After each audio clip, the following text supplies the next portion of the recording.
Sir నమస్కారం sir. నమస్తే అండి. సార్ 'మంచు విష్ణు' గారి 'కన్నప్ప' సినిమా పైన అంటే సోషల్ మీడియాలో కానివ్వండి, ట్రోలింగ్ ఏ స్థాయిలో జరుగుతుందో మనకు తెలిసిందే. అంటే రిలీజ్ అయిన టీజర్‌లు, ఆ పోస్టర్‌లు ప్రతి దానిపైన కూడా ట్రోలింగ్ జరుగుతూనే ఉంది. అయితే దీనిపైన నిన్న ఒక జరిగిన ఈవెంట్‌లో రిపోర్టర్స్ అడిగారు. "మేము ఇంత ఎక్కువగా ట్రోలింగ్ జరుగుతుంది కదా! మీ ఒపీనియన్ ఏమన్నప్పుడు 'మంచు విష్ణు' గారు పెద్దగా పట్టించుకోవాల్సిన అవసరం లేదని" చెప్పేసి వదిలేశారు. అయితే పక్కనే ఉన్న రఘుబాబు గారు మాట్లాడుతూ, "ఈ సినిమాని ఎవరన్నా ట్రోల్ చేస్తే వాళ్ళకు శివుడి శాపం తగులుతుంది. అంటే ఆ స్థాయిలో అటువంటి కామెంట్స్ అయితే ఆయన చేశారు. అంటే ట్రోలింగ్ చేయొద్దు. ట్రోలింగ్ చేస్తే ఖచ్చితంగా దీనికి మీ మీద ఎఫెక్ట్ పడుతుందని చెప్పారు. ఇప్పుడు దీనిపైన భిన్నాభిప్రాయాలు వ్యక్తమవుతున్నాయి. 'ఆదిపురుష్' సినిమా కూడా ట్రోలింగ్ జరిగింది. అది శ్రీరాముని గురించి తీసిన సినిమా. అది బాగా తీయలేదు కాబట్టి ట్రోల్ చేశారు. ఎందుకు ట్రోలింగ్ చేయకూడదు, బాగా లేకుంటే చేస్తాము అన్నట్టుగా నెటిజన్స్ నుంచి అభిప్రాయాలు వస్తున్నాయి. మరి ఆయన కామెంట్స్‌ని మీరు ఏ విధంగా చూస్తారు సార్? అంటే అదొక భక్తావేశంలో మాట్లాడాడు ఆయన. హ్మ్. అంటే ఆయనకి కనెక్ట్ అయి ఉంటుంది సినిమా. ఎందుకంటే ఆయన పార్టిసిపెంట్ కాబట్టి హ్మ్. ఆయనకి బాగుంది అని అనిపించి ఉండొచ్చు. అది ప్రపంచ అభిప్రాయం కానక్కర్లేదు. ఇప్పుడు ఆ రోజున ఓం రౌత్‌కి కూడా ఆ సినిమా నచ్చింది 'ఆదిపురుష్'. నిజానికి ప్రభాస్‌కి ఆయనకి మధ్య కూడా ఒక డిస్కషన్ జరిగిందని వార్తలు వచ్చినాయి ఆ టైంలో. అంటే ప్రభాసే ఆయన్ని ఒక గదిలోకి తీసుకెళ్ళి కూర్చోబెట్టి మాట్లాడాడు అనేది అప్పుడు వచ్చిన వార్త. నిజానికి 'ఆదిపురుష్' అనేది కొంత తను ఒక వ్యూహం అనుకున్నాడు. రామాయణాన్ని ఈ జనరేషన్ పిల్లలకి కనెక్ట్ చేయటం కోసం వీళ్ళు చూస్తున్నటువంటి రెగ్యులర్ కామిక్స్ టోన్లో దాన్ని అడాప్ట్ చేయాలనుకున్నాడు. అనుకోవటంతో జరిగినటువంటి విధ్వంసం అది. అయితే ఇక్కడ కూడా దాదాపు అలాంటి కార్యక్రమమే ఉంది వ్యూహం. ఓకే. అంటే కన్నప్ప అనే సబ్జెక్ట్ ఎందుకు ఎంచుకున్నారు ఈయన అంటే అటవీ నేపథ్యము, కొంత ఆధ్యాత్మికత రంగరించినటువంటి సబ్జెక్ట్ అది. హ్మ్. దాంట్లో చాలా విషయాలు మాట్లాడవచ్చు. అంటే ఆల్రెడీ మనకి టీజర్లు ట్రైలర్లలో అర్థమవుతోంది. ఎవరో ఆ జాతి మీద ఇంకొక 3 జాతుల వారు దాడి చేయబోతున్నారు. ఆ దాడిని ప్రతిఘటించాలి. ఇది జరిగి కూడా ఉండొచ్చు. అంటే చరిత్రలో అక్కడ ఉన్నటువంటి తెగల మధ్య యుద్ధాలు జరిగి ఉంటుంది. ఆ జరిగినటువంటి యుద్ధాలని కొంచెం బిగ్ స్కేల్లో ఎలివేట్ చేసి ఆ యుద్ధాలని చిత్రీకరించడం ద్వారా అంటే ఇప్పుడు మనకేంటి పాన్ ఇండియా సినిమా అనగానే వేరే లోకంలోకి తీసుకెళ్ళాలి అనేటువంటిది ఒక ఫార్ములాగా మారింది. ఆ వేరే లోకంలోకి తీసుకెళ్ళడానికి ఇక్కడ దారులు ఉన్నాయి ఈ కథలో. అందుకని ఆ దారులు చూశారు వీళ్ళు. అంటే ఎవరికి ఏది కావాలో చూస్తారు ఏ కథలో అయినా. అలా ఈ కథలో ఆ దారులు కనిపించినాయి వీరు. ఆ దారులు కనిపించడం వలన ఇవన్నీ అంటే బాహుబలి కంపారిజన్ ఇవన్నీ అంటే పాన్ ఇండియా మార్కెట్ని మనం పట్టుకోవాలంటే ఈ ఎలిమెంట్స్ అన్నీ ఉండాలి. అలాగే భక్తికి సంబంధించినటువంటి వ్యవహారం కూడా కొంచెం బలంగా ఉండాలి. అందుకనే వీళ్ళు మోహన్ బాబు గారి క్యారెక్టర్ కూడా మేము అంతకు ముందు ఉన్నటువంటి సినిమాలకి భిన్నంగా చిత్రీకరిస్తున్నామని చెప్పారు. చెప్పి దానికి పురాణాల నుంచి కొన్ని ఇవి కూడా చెప్పారు. అంటే ఎక్కడి నుంచి తీసుకున్నారు, వాళ్ళు ఎందుకు అలా డివియేట్ అయ్యారు. అంటే గుబ్బి నాటక సమాజం అని ఒకటి ఉంది కర్ణాటకలో.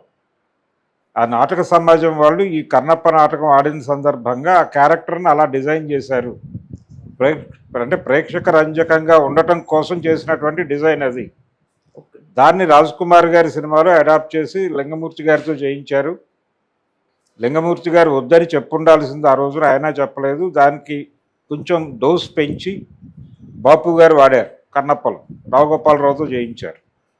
ఆ క్యారెక్టర్ని పవిత్రంగా మేము చూపిస్తున్నాము అని దూర్చెట్టు రాసినటువంటి కావ్యం నుంచి కొన్ని రెఫరెన్సెస్ చెప్పారు. చెప్పి గౌరవప్రదమైనటువంటి అర్చకుడిగానే చూపిస్తున్నారు. అలాగే ఇంకొక వ్యవహారం ఉంది. అంటే ఆయన నాస్తికుడు, అంటే శైవానికి నాస్తికుడు. ఆల్రెడీ ట్రైబ్స్కి వేరే దేవతలు ఉంటారు, ఆ దేవతలకి బద్ధుడు అనేటువంటి ఒక అభిప్రాయం ఉంది. అయితే దాన్ని కూడా వీళ్ళు పక్కకి నెట్టి శైవమే సర్వము అన్న పద్ధతిలో నడిచింది కథ. మనకి ఆ ట్రైలర్స్లో అర్థమవుతోంది. కాబట్టి వీటన్నిటి మేళవింపుగా ఒకటేమో బలంగా ఒక హిందుత్వ ప్రచారం కూడా దీనిలో ఉంటుంది అండర్ ప్లేలో. దీంతో పాటు ఈ వ్యవహారాలన్నీ ఉంటాయి. ఈ తెగల మధ్య యుద్ధాలు, చాలా బిగ్ స్కేల్ వార్ సీన్స్ ఇవన్నీ ఉంటాయి. నిజానికి పాత రాజ్ కుమార్ గారి సినిమాకి కన్నప్ప సినిమాకి ఆ తేడా కనిపించింది. ఆ రోజున్న మార్కెట్ని పట్టుకోవడానికి కొన్ని ఎలిమెంట్స్ జోడించారు వీళ్ళు కూడా. ఉమ్, ముళ్ళపూడి వెంకటరమణ గారు కూడా బ్లైండ్ ఫైట్లు ఇలాంటివి పెట్టాడు, డ్రమ్ డ్యాన్సులు. ఇవన్నీ ఆ జనరేషన్ ఆడియన్స్ని అట్రాక్ట్ చేయడం కోసం చేసినటువంటి గిమ్మిక్కులే. అవే గిమ్మిక్కులు వీళ్ళు చేస్తున్నారు. కాకపోతే వీళ్ళ ప్రోగ్రామ్ పాన్ ఇండియా మార్కెట్. ఉమ్, ఆ రోజున బాపు గారి మార్కెట్ లోకల్ మార్కెట్, కృష్ణరాజు బాపు గారిలో. కానీ వీళ్ళదేమో పాన్ ఇండియా మార్కెట్. అందుకని వాళ్ళేవో 2-3 ఎలిమెంట్స్ వాడితే వీళ్ళు ఆ ఉన్నటువంటి ఎలిమెంట్స్ని ఇంకొంచెం విపరీత ధోరణిలోకి తీసుకెళ్ళి అద్భుత రసంలో కథ చెప్పేటువంటి ప్రయత్నం ఒకటి చేస్తున్నారు. అంటే వేరే లోకంలోకి తీసుకెళ్ళాలి.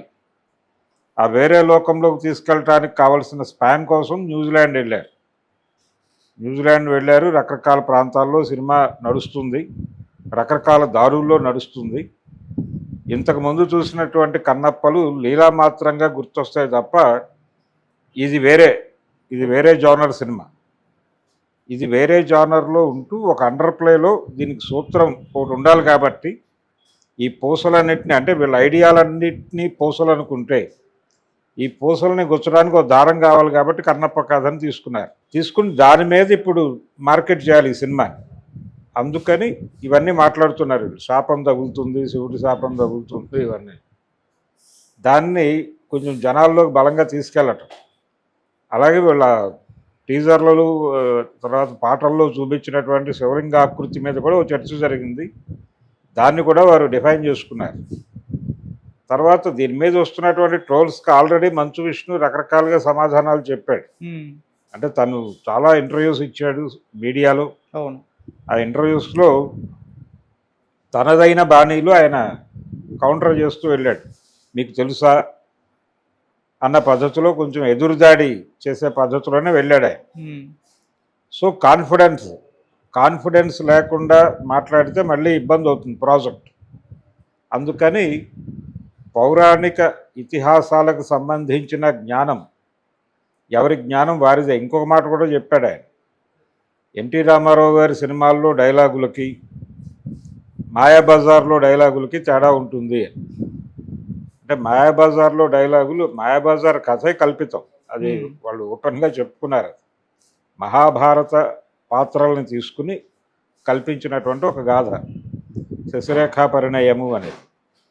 ఆ శశిరేఖా పరిణయ గాథ ఆల్రెడీ రంగస్థలం మీద పాపులర్ అయి ఉండటంతో దాన్ని వీళ్ళు సినిమాగా అడాప్ట్ చేసి పింగళ నాగేంద్రరావు గారు దానిలో రకరకాల అంశాలు జోడించాడు. ఈ జోడించిన క్రమంలో అందులో పాత్రలన్నీ సాధారణ భాషే మాట్లాడతాయి. ఇంట్లో ఎలా మాట్లాడుకుంటారో అలాగే ఉంటుంది అందులో.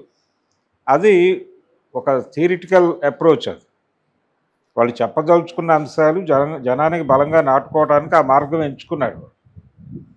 అయితే ఇక్కడేమిటి, వీళ్ళు కూడా ఈ జనరేషన్ ఆడియన్స్ని పట్టుకోవటం కోసం ఎక్కడా కూడా అంటే గంభీరమైన సమాసాలు అవి లేకుండా భాషని మామూలు పద్ధతుల్లోనే వాడే ప్రయత్నం చేశామని చెప్పుకున్నాడు. దానికి కంపారిజన్ తీసుకొచ్చాడు ఆయన.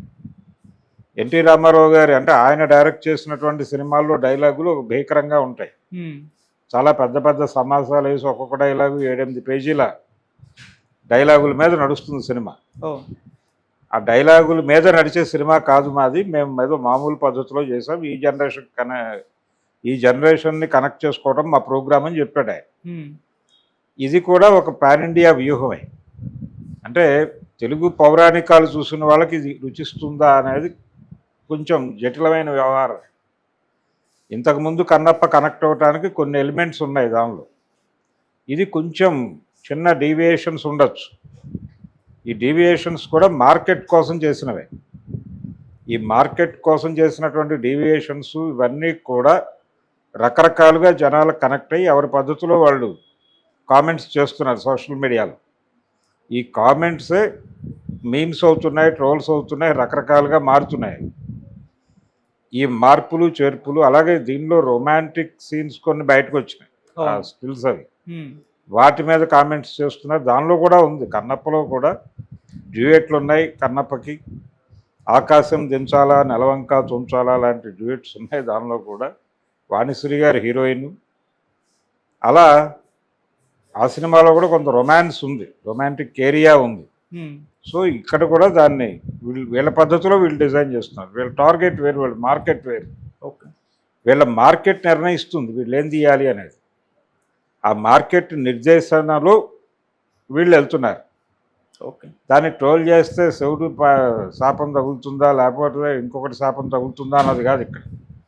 అది వాళ్ళు అనుకున్నటువంటి మార్కెట్కి రీచ్ అవ్వకపోతే మార్కెట్ శాపం తగులుతుంది కన్నప్ప సినిమాకి. ఉమ్, మార్కెట్ శాపం కొడితే చాలా సఫర్ అవుతారు. శివుడి శాపం కన్నా కూడా మార్కెట్ శాపం పవర్ఫుల్.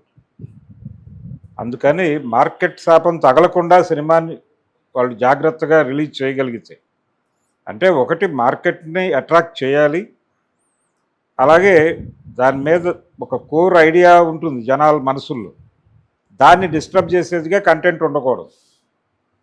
అందుకని పదే పదే ఆదిపురుష్ ప్రస్తావన తీసుకొస్తున్నారు. ఉమ్, ఆదిపురుషులో జరిగింది అదే. ఓకే. ఆయన ఏమి రామాయణాన్ని కించపరచాలనుకుని సినిమా తీయలే. ఉమ్, రామాయణాన్ని కామిక్స్ బ్యాచ్కి కనెక్ట్ చేయడం కోసం దీని ఎలిమెంట్స్ని తీసుకెళ్ళి దానిలో జోడించాడు. ఓకే. ఆ జోడింపులో దెబ్బతిన్నాడు ఆయన.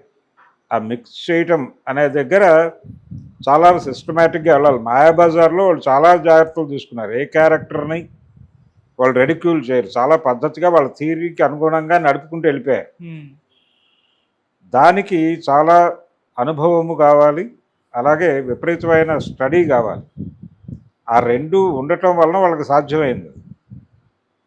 ఆ తర్వాత ఎవరికీ సాధ్యం కాలేదు. కారణం అదే. అందుకని రెండోది వాళ్ళకు ఒక ఇది ఉంది, ఒక ఐడియాలజీ ఉంది.